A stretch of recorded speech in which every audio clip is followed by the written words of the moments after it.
কেউ যদি বলে সেমিফাইনাল, আমি বলবো না, ফাইনাল খেলতে যাব। বিশ্বখ্যাত জার্মান কবি ও দার্শনিক জোহান গথের একটা বিখ্যাত উক্তি আছে, যদি কাল কিছু অর্জন করতে চাও তবে আজ থেকেই স্বপ্ন দেখা শুরু করো।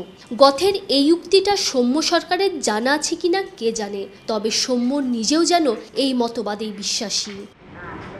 নিজে অফ ফর্মে থাকলেও সৌম্য স্বপ্ন দেখেন ভালো কিছু করার, দলের জন্য অবদান রাখার। বিশ্বকাপে বাংলাদেশ দল নিয়ে যখন অনেকের মধ্যেই তেমন কোনো প্রত্যাশা নাই, তখনও সৌম্য আশা রাখেন টাইগাররা ভালো কিছু করবে। আমি তো সবসময় হাই দেখি, স্বপ্ন বড় দেখি, চ্যাম্পিয়ন হওয়ার স্বপ্ন দেখি। সো মানে এটা আমার পার্সোনাল থিঙ্কিং, আমি সবসময় ড্রিম বড় দেখতে পছন্দ করি। তো আমার টার্গেট, কেউ যদি বলে সেমিফাইনাল, আমি বলবো না, ফাইনাল খেলতে যাব। তারপরে রেজাল্টের কথা তো পরে আসবে, আমরা যখন মাঠে ভালো খেলবো বা খারাপ খেলবো তার উপরে ডিপেন্ড করবে, কিন্তু স্বপ্ন বড় দেখাটা সবথেকে বড় ইম্পর্টেন্ট বিষয়। 2015 ওয়ানডে বিশ্বকাপ দিয়ে সৌম্যর বিশ্বকাপ যাত্রা শুরু।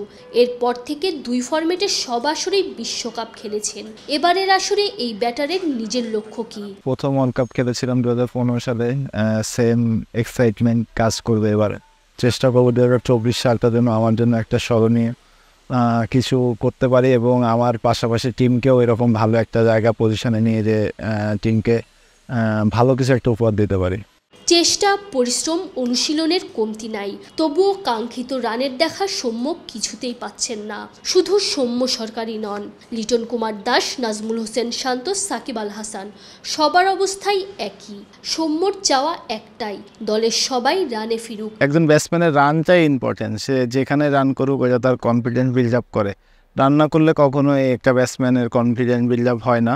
সো রানটা অবশ্যই এটা মেন্টালি সাপোর্ট করবে এবং ব্যাকআপ মাইন্ডে থাকবে। আর তার পাশাপাশি আমাদের আমেরিকাতেও সবার ওই রকমভাবে অভিজ্ঞতা নাই, খেলার যে মাঠগুলোতে আমরা খেলবো ওটাতেও আমাদের অত অভিজ্ঞতা নাই। সো যত দ্রুত আমরা সেই জায়গাতে কপ আপ করতে পারবো, এটা আমাদের সবার জন্য ভালো হবে এবং টিমের জন্য ভালো হবে। তাতে যেমন আত্মবিশ্বাস বাড়বে, টাইগাররা দল হিসাবেও ভালো করবে। তানজিম ঐশী, অলরাউন্ডার।